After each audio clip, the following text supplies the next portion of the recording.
కానీ దేవుడు ఏమంటున్నాడంటే విశ్వాసం నా ఎదుట ఉంచు, నీకన్నీ ఇవ్వబడతాయి అన్నాడు. అన్ని నీకు ఇవ్వబడతాయి. అన్నీ అన్నాడా? కొన్ని అన్నాడా? అన్నీ ఇవ్వబడతాయి అన్నాడు. అప్పుడు తీర్థయాత్రవాణి అవనమ్మకముతో ఉండేవారు మరికొందరు. నాకు రోగం ఉంది, ప్రభు మందిరానికి ఇంత తగ్గుద్దంటారా? తగ్గుద్ది తగ్గుదు. ఈ డౌట్ గాని పెట్టుకోవాల్సిన దేవుడు ఏమంటున్నాడు? ఇదిగో విశ్వాసం ఉంచువానికి ఏ తీర్పు కూడా తీర్చబడదు. విశ్వాసము లేని వారికి తీర్పు తీర్చబడదు. దేవునికి స్తోత్రము కలుగును గాక.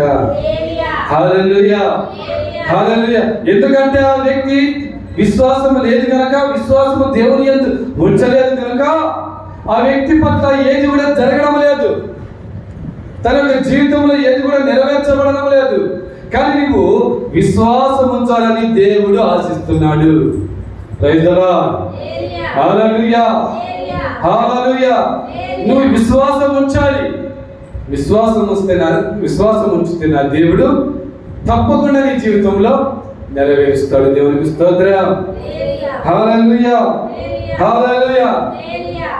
బైబిల్లో రక్తస్రావంతో బాధపడుతున్న స్త్రీ ఉంది. విశ్వాసంతో వచ్చిందా? విశ్వాసం లేక వచ్చిందా? విశ్వాసంతో దేవుడి దగ్గరికి వచ్చింది. ఆయన వస్త్రమే మళ్ళీ ఆయన తల మీద చేయించి ప్రార్థించే అక్కర్లా, ఆయన వస్త్రపు ఆ చెంగును పట్టుకుంటే బాగుపడతాడు. ఎంత విశ్వాసం ఉంచిందండి. ఈరోజు మనలో ఏమైపోతుంది విశ్వాసం?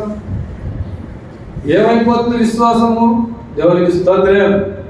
హల్లెలూయా, హల్లెలూయా. సంఘంలో కొందరు